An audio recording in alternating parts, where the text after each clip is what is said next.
വണക്കം. ഇതൊരു cinema review ആയിട്ട് കണക്ക് കൂട്ടണ്ട, ഇതൊരു ബയോപിക്കിൻ്റെ റിവ്യൂ ആയിട്ടും കണക്ക് കൂട്ടണ്ട. ഞാൻ ആ മനുഷ്യൻ്റെ ഒരു വലിയ ആരാധകനാണ്.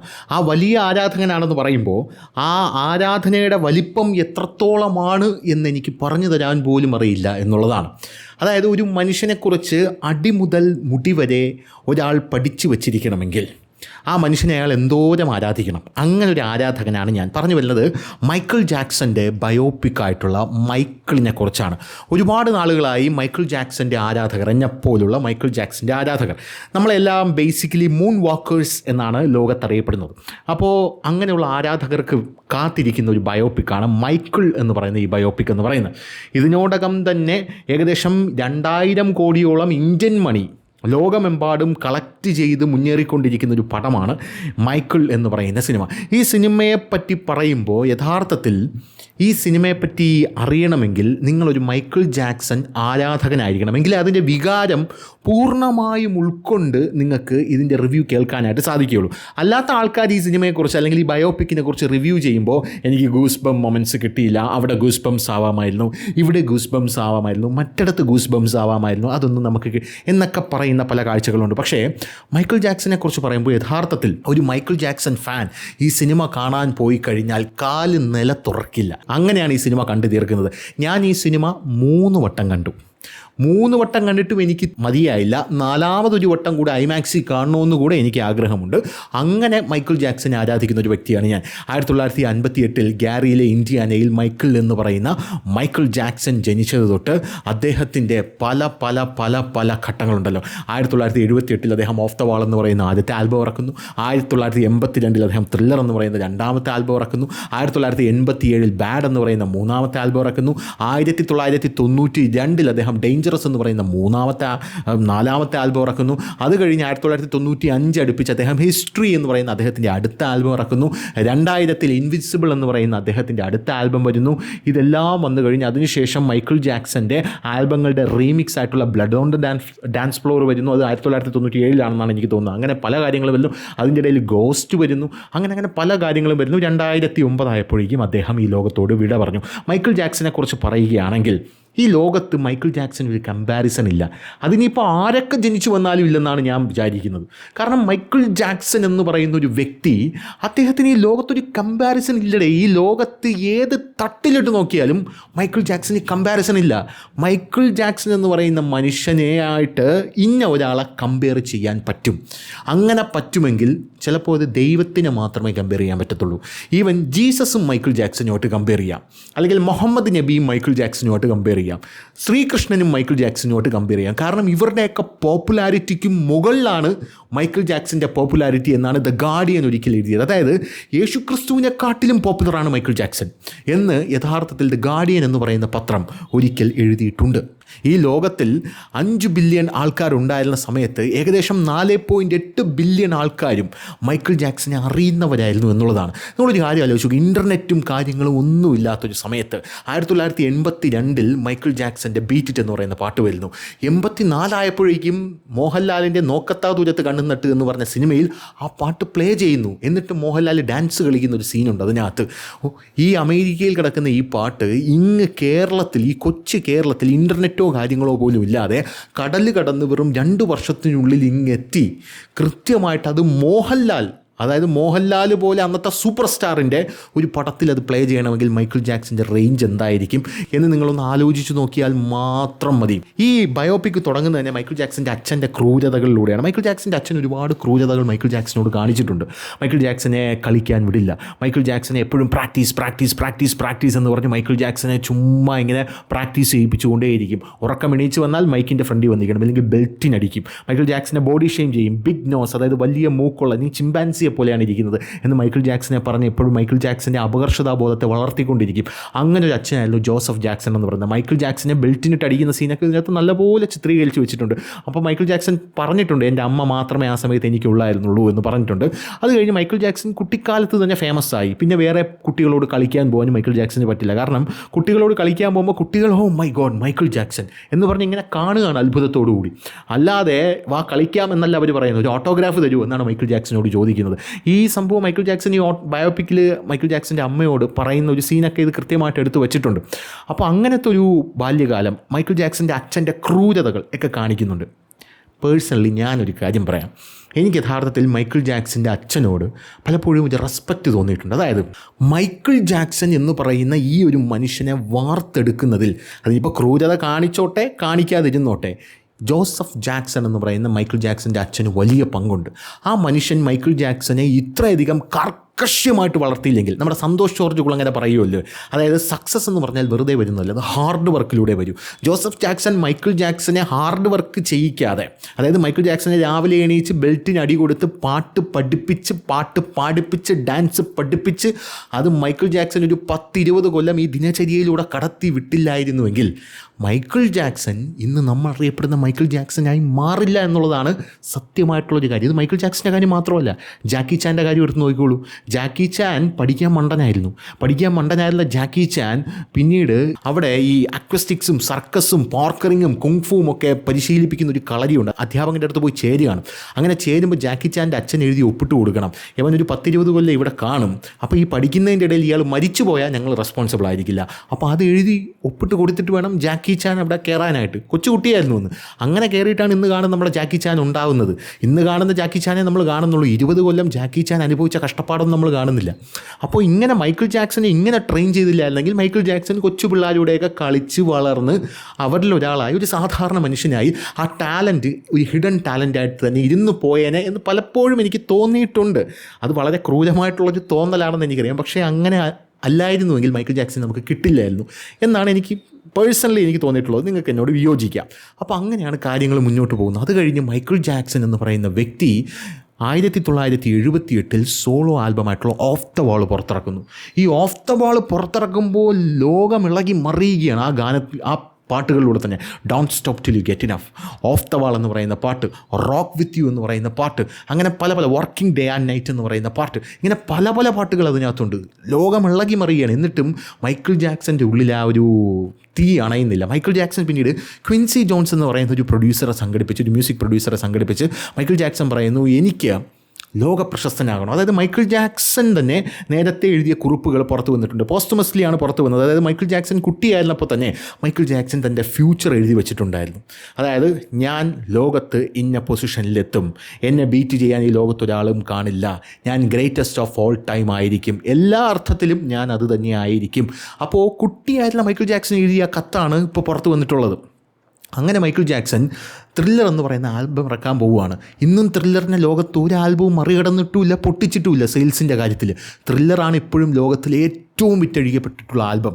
8 ഗ്രാമി അവാർഡ് ഒറ്റ രാത്രി മൈക്കിൾ ജാക്സൺ കരസ്ഥമാക്കി. ലോകത്തിന് അത്ഭുതമായിരുന്നു. കാരണം അന്ന് വരെ 8 ഗ്രാമി അവാർഡ്, നിങ്ങളൊന്ന് ആലോചിച്ച് നോക്കൂ. ഒരു ദിവസം ഒരു രാത്രി നമ്മുടെ ഒരു നടൻ, അപ്പോൾ ഷാരൂഖ് ഖാനോ സൽമാൻ ഖാനോ അല്ലെങ്കിൽ AR റഹ്മാനോ ഒരൊറ്റ ഓസ്കാർ അവാർഡിൽ 8 ഓസ്കാർ അവാർഡ് കൈ പിടിച്ചുകൊണ്ട് നിൽക്കുകയാണ്. ഈ മ്യൂസിക്കിലെ ഓസ്കാർ അവാർഡാണ് ഗ്രാമി എന്ന് പറയുന്നത്. അതിങ്ങനെ കൈ പിടിച്ചു വന്നു. എന്തായിരിക്കും ലോകത്തിൻ്റെ ഒരു അവസ്ഥ? അതുപോലെ 8 ഗ്രാമി അവാർഡ് മൈക്കിൾ ജാക്സൺ ഇങ്ങനെ കയ്യിൽ പിടിച്ചുകൊണ്ട് നിൽക്കുകയാണ്. 8 ഗ്രാമി. ലോകം ഞെട്ടിപ്പോയി.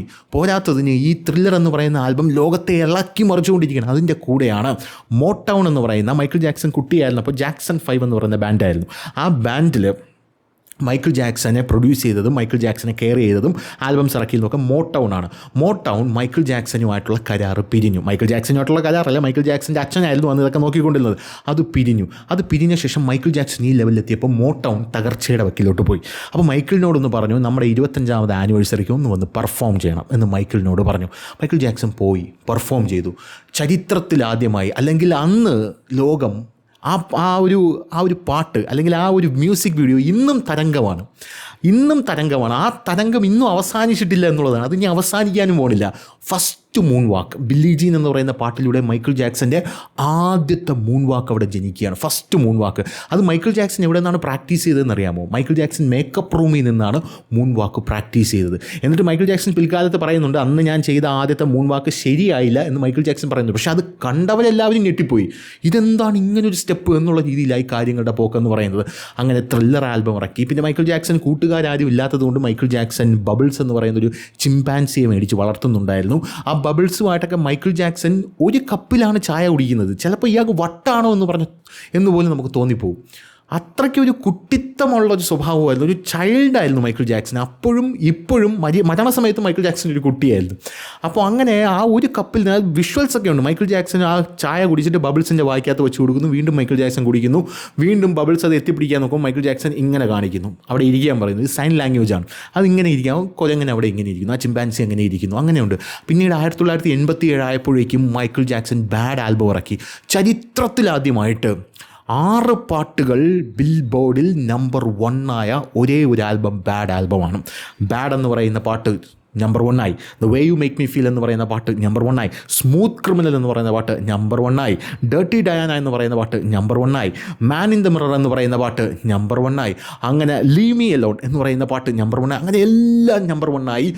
മൈക്കിൾ ജാക്സൻ്റെ ആ സോളോ വേൾഡ് ടൂർ ആയിട്ടുള്ള ബാഡ് വേൾഡ് ടൂർ ലോകത്തെ ഇളക്കി മറിച്ചത് അവിടെയാണ് നടക്കുന്നത്. മൈക്കിൾ ജാക്സനെ കാണുമ്പോൾ ആരാധകരൊക്കെ ബോധം കിട്ടി വീഴുകയാണ്. അപ്പോൾ സൈക്കാട്രിസ്റ്റുകൾ ഇത് പറയുന്നത്, ഇത്രയും വലിയ ഒരു മനുഷ്യൻ, ആ മനുഷ്യൻ ആ ഒരു അവരുടെ ആരാധനാപാത്രം അവരുടെ മുമ്പിൽ വരുമ്പോൾ വിശ്വസിക്കാൻ പറ്റുന്നില്ല. അങ്ങനെ അവർ ഫെയിൻ്റായി പോകുക, അവരുടെ മനസ്സിനത് താങ്ങാൻ പറ്റുന്നില്ല. മൈക്കിൾ ജാക്സനാണ് എൻ്റെ മുമ്പിൽ നിൽക്കുന്നത്, അങ്ങനെയാണ് അവരുടെ ആരാധകർ ബോധം കെട്ട് വീഴുന്നത് എന്നാണ് സൈക്കാട്രിസ്റ്റുകളൊക്കെ പറയുന്നത്. അതിനുശേഷമാണ് മൈക്കിൾ ജാക്സൻ്റെ ജീവിതത്തിൽ കറുത്ത നിഴൽ വീഴുന്നത്. ഡേഞ്ചറസ് എന്ന് പറയുന്ന ആൽബത്തിന് മുമ്പ് മൈക്കിൾ ജാക്സൺ എന്ന് പറയുന്ന വ്യക്തി പിഡോഫൈലാണ് എന്ന് പറഞ്ഞ ആരോപണം വരുന്നു. മൈക്കിൾ ജാക്സൺ തൻ്റെ കൂടെ ഉണ്ടായിരുന്ന, അതായത് മൈക്കിൾ ജാക്സൻ്റെ ഒരു പ്രത്യേകത, മൈക്കിൾ ജാക്സൺ എപ്പോഴും കുട്ടികൾ അടുത്ത് ഉണ്ടാവും. ആ ഒരു നഷ്ടപ്പെട്ട ബാല്യകാലം തിരിച്ചു പിടിക്കാനാണ് മൈക്കിൾ ജാക്സൺ കുട്ടികളുമായിട്ട് ഫ്രണ്ട്സ് ആവുന്നത്. അങ്ങനെ ആ പിള്ളേരെ എന്ത് ചെയ്യും, മൈക്കിൾ ജാക്സൻ്റെ വീട്ടിലേക്ക് വിളിച്ചു വരുത്തും, അവരുമായിട്ട് കളിക്കും, ഉല്ലസിക്കും, രസിക്കും, പാർക്കിൽ പോവും. വീടെന്ന് പറഞ്ഞാൽ വീട്ടിനകത്തൊരു സൂ ഉണ്ട്, ഒരു പാർക്കുണ്ട്, 2500 ഏക്കറാണ്. നെവർലാൻഡ് എന്നാണ് പേര്. നെവർലാൻഡ് എന്ന് പറഞ്ഞാൽ ഒരു എന്താ പറയുക, ഒരു വണ്ടർലാൻഡാണ്. പീറ്റർ പാൻ എന്ന് പറയുന്ന മൈക്കിൾ ജാക്സൻ്റെ ആരാധനാപാത്രമായിട്ടുള്ള കാർട്ടൂൺ കഥാപാത്രത്തിൻ്റെ ആ ഒരു കാർട്ടൂണിലുള്ള ഒരു സ്ഥലമാണ് നെവർലാൻഡ്. അതാണ് വീടാക്കി ഒരുക്കി വെച്ചിരിക്കുന്നത്. അങ്ങനെ പിള്ളേരെ അവിടെ കൊണ്ടുവന്നപ്പോൾ മൈക്കിൾ ജാക്സനെതിരെ ഈ പിഡോഫൈൽ എന്ന് പറയുന്ന ആരോപണം വന്നു.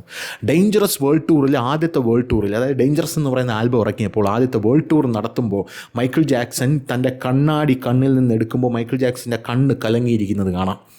അങ്ങനെ മൈക്കിൾ ജാക്സൻ്റെ അങ്ങനെ അതിനുശേഷം പിന്നീട് ഏതൊരു വ്യക്തിയുടെയും ജീവിതം തകർക്കപ്പെടാൻ അത്രയും കഴിവുള്ള വേറെ ആരെങ്കിലും ആണെങ്കിൽ നശിച്ചു പോയേനെ.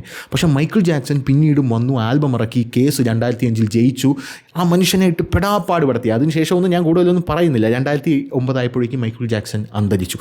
ആ മരണത്തിൽ ഇപ്പോഴും ഒരുപാട് ദുരൂഹതകളുണ്ട്. 70 ദിവസമാണ് ആ മൃതദേഹം ഒളിപ്പിച്ചു വെച്ചിരുന്നത് മൈക്കിൾ ജാക്സൻ്റെ. ഒരു കാര്യം ആലോചിച്ച് നോക്കണം, മൈക്കിൾ ജാക്സൻ്റെ ഫാൻഡം എത്രത്തോളം ഉണ്ട് എന്ന് അറിയാനായിട്ട് മൈക്കിൾ ജാക്സൻ്റെ ആ ഒരു ഫാൻ ബേസിനെ പകുതിയാക്കി നമ്മൾ നോക്കിയാലും മൈക്കിൾ ജാക്സൻ്റെ രണ്ടാമത് നിൽക്കുന്ന ആൾക്ക് അത്രയും ഫാൻസ് കാണില്ല എന്നാണ് പറയുന്നത്. ഇതൊരു ഇൻ്റർനെറ്റ് ഹോക്സ് ഒന്നുമല്ല, ഇതൊക്കെ നടന്ന കാര്യങ്ങൾ തന്നെയാണ്. അതാണ് മൈക്കിൾ ജാക്സൺ എന്ന് പറയുന്നത്. മൈക്കിൾ ജാക്സൻ്റെ ആ റേഞ്ച്, മൈക്കിൾ ജാക്സൻ്റെ dance. Michael Jackson king of pop മാത്രമല്ല, കിങ് ഓഫ് മ്യൂസിക് മാത്രമല്ല, കിങ് ഓഫ് ഡാൻസ് കൂടെയാണ് മൈക്കിൾ ജാക്സൺ. റോബോട്ടിക്സ് എന്നൊക്കെ പറയുന്ന മൈക്കിൾ ജാക്സൺ വികസിപ്പിച്ചെടുത്ത പല ഡാൻസിങ് കലകളും ഉണ്ട്. മൈക്കിൾ ജാക്സൻ്റെ ആ ഒരു ഡ്രസ്സിങ് സ്റ്റൈല്, ഇതെല്ലാം എല്ലാ തരത്തിലും മൈക്കിൾ ജാക്സൺ ചിരിച്ചാൽ, നടന്നാൽ, ഇരുന്നാൽ, കിടന്നാൽ, മൈക്കിൾ ജാക്സൻ്റെ കയ്യിൽ, മൈക്കിൾ ജാക്സൺ ഇടുന്ന ഗ്ലൗസിൽ എത്ര മുത്തുകൾ പോലും ഉണ്ട് എന്ന് മൈക്കിൾ ജാക്സൻ്റെ ഫാൻസിനെ അറിയാം. അത്രയ്ക്ക് ക്രൈസാണ് മൈക്കിൾ ജാക്സൺ എന്ന് പറയുന്നത്. ആ മനുഷ്യൻ എന്ന് പറയുന്നത് അത്രയ്ക്ക് ക്രൈസാണ്. അപ്പോൾ ഇത്രയും കഥകൾ അറിയാമെന്നുള്ളൊരു വ്യക്തിക്ക് ഈ മൈക്കിൾ ജാക്സൻ്റെ ബയോപിക്ക് കാണുമ്പോൾ നമുക്കറിയാം എന്താണ് സംഭവിക്കാൻ പോകുന്നത്, എന്താണ് സംഭവിക്കുന്നത് എന്നൊക്കെ കൃത്യമായി അറിയാം. അപ്പോൾ മൈക്കിൾ ജാക്സൺ ബീറ്റ് ഇറ്റ് എന്ന് പറയുന്ന പാട്ട്, ത്രില്ലറിൽ മൈക്കിൾ ജാക്സനായി മാറാൻ പോവുകയാണ്. ത്രില്ലർ എന്ന് പറയുന്ന പാട്ട് മൈക്കിൾ ജാക്സൺ എഴുതാനായിട്ട് ഇങ്ങനെ മൈക്കിൾ ജാക്സൺ ഇങ്ങനെ നടക്കുമ്പോഴാണ് മൈക്കിൾ ജാക്സൺ ഒരു ന്യൂസ് കാണുന്നത്, ഗാങ്സ്റ്റേഴ്സ് തമ്മിൽ അടികൂടുന്നത്. നമുക്കറിയാം ത്രില്ലർ എഴുതാൻ പോവുകയാണ് മൈക്കിൾ ജാക്സൺ. ത്രില്ലർ അങ്ങനെ എഴുതുന്നു, എന്നിട്ട് ഒറിജിനൽ ഗാങ്സ്റ്റേഴ്സിനെ പോയി കാണുന്നു, മൈക്കിൾ ജാക്സൺ സ്റ്റെപ്പുകൾ പരിശീലിപ്പിക്കുന്നു. അത് കഴിഞ്ഞാൽ മൈക്കിൾ ജാക്സൺ പറയുന്നു, ഇനി നമുക്ക് പാട്ടിട്ട് ഇതൊന്ന് ചെയ്താലോ. ആ പാട്ടിടുന്നു, അവിടെ മതി ആ പാട്ട്, നമുക്കതാണ്, ദാറ്റ്സ് ഇനഫ് ഫോർ അസ്. അവിടെ മൈക്കിൾ ജാക്സൻ്റെ ആ പാട്ട് പ്ലേ ആവുന്നു.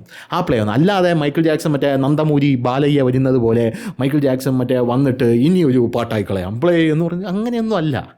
അതാണ് അതിൻ്റെ ഒരു ടോൺ, അതിൻ്റെ ഒരു താളം. അതാണ് മൈക്കിൾ ജാക്സൺ മൂൺ വാക്കേഴ്സിന് വേണ്ട ഒരു സംഭവം എന്ന് പറഞ്ഞാൽ അതാണ്. റോട്ടൻ ടൊമാറ്റോസ് എഴുതിത്തള്ളിയ ഒരു പടമാണ് മൈക്കിൾ എന്ന് പറയുന്നത്. സിനിമ ഇറങ്ങിയപ്പോൾ ഇവന്മാർ ആ കണ്ണ് തള്ളിപ്പോയി. യവന്മാർ ഈ സിനിമ ഇറങ്ങിയപ്പോൾ ജനങ്ങൾ ഈ സിനിമ ഏറ്റെടുത്തു. മൈക്കിൾ ജാക്സൻ്റെ ക്രൈസ് എത്രത്തോളം ഉണ്ടെന്ന് ഇവന്മാർക്ക് ഇപ്പോഴും മനസ്സിലായി. ഇനി ഇത് മാത്രമല്ല, ഇനി വേറൊരു കാര്യം കൂടെ പറഞ്ഞുതരാം. മൈക്കിൾ ജാക്സൺ പിഡോഫൈലാണ്, അതായത് കുട്ടികളിൽ രതിവൈകൃതം കണ്ടെത്തുന്ന ആളാണ് എന്നാണ് പലരും പ്രചരിപ്പിച്ചിരുന്നത്. എപ്സ്റ്റീൻ ഫയൽസ് പുറത്തു വന്നല്ലോ. ഈ എപ്സ്റ്റീൻ ഫയൽസ് പുറത്ത് വന്നപ്പോൾ അതിനകത്ത് മൈക്കിൾ ജാക്സൻ്റെ പേരുണ്ട്. എന്തായിരുന്നു എന്നറിയാമോ? അതായത് മൈക്കിൾ ജാക്സൺ എപ്സ്റ്റീൻ ഫയൽസിലുണ്ടായിരുന്ന ആ ലൈംഗിക അടിമകളാക്കി നിയോഗിക്കപ്പെട്ട എപ്സ്റ്റീൻ ഐലൻഡിൽ നിയോഗിക്കപ്പെട്ട ആ കുട്ടികളെ രക്ഷിച്ചു കൊണ്ടുവന്ന് നെവർലാൻഡിൽ പാർപ്പിച്ചിരുന്നു എന്നാണ് യഥാർത്ഥത്തിൽ എപ്സ്റ്റീൻ ഫയൽസിൽ മൈക്കിൾ ജാക്സനെ കുറിച്ചുള്ള പരാമർശം. അപ്പോൾ മൈക്കിൾ ജാക്സൺ അല്ല പിഡോഫൈൽ. മൈക്കിൾ ജാക്സനെ പിഡോഫൈൽ എന്ന് വിളിച്ചാൽ ലോകത്തിൽ അത് വിളിപ്പിച്ചവന്മാരാണ് പിഡോഫൈൽ. മൈക്കിൾ ജാക്സൺ പറയുന്നുണ്ട് അവരെന്നെ കൊന്നുകളയും. ആര് എന്ന് ചോദിക്കുമ്പോൾ മൈക്കിൾ ജാക്സൺ പറയുന്നുണ്ട്, ഒരു കോൾ റെക്കോർഡാണ് പറയുന്നുണ്ട്, അതെനിക്ക് പറയാൻ പറ്റില്ല, അത് ഗവൺമെൻറ് അല്ല, ഗവൺമെൻറ്റിനെക്കാട്ടിലും വലിയൊരു എൻറ്റിറ്റിയാണിത്. ചില ആൾക്കാരെന്നെ ഇലുമിനാറ്റി എന്നൊക്കെ വിശേഷിപ്പിച്ചിട്ടുണ്ട്. ഈ എപ്സ്റ്റീൻ ഫയൽസ് വന്ന ശേഷമാണ് മൈക്കിൾ ജാക്സൻ്റെ നിരപരാധിത്വം എത്രത്തോളം ഉണ്ട് എന്ന് ലോകം തിരിച്ചറിഞ്ഞത്. അതുകൂടെ ഈ ഒരു ബയോപിക്കിൻ്റെ ഒരു ബൂമിന് കാരണമായിട്ടുണ്ടെന്ന് പറയാതിരിക്കാൻ നിവർത്തിയില്ല.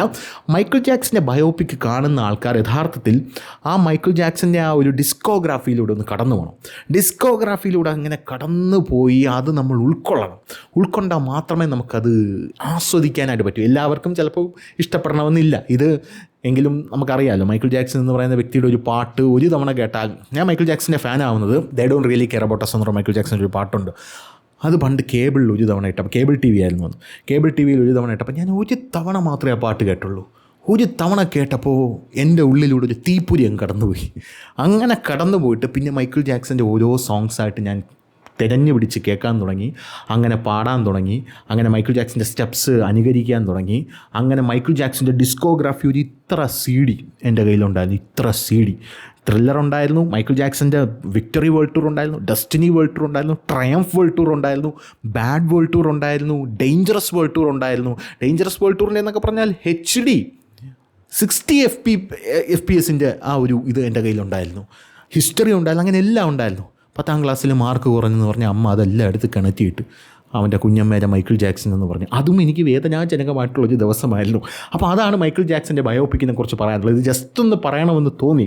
മൈക്കിൾ ജാക്സൺ എന്താണ് ഏതാണ് എന്ന് ലോകത്തിന് ഇപ്പോഴും അറിഞ്ഞിട്ടില്ല. അറിയാവുന്ന ആൾക്കാരൊക്കെ ഉണ്ട്, എങ്കിലും അറിയാത്തവർക്ക് അവരുടെ അറിവിലേക്കായി. അപ്പോൾ ശരി.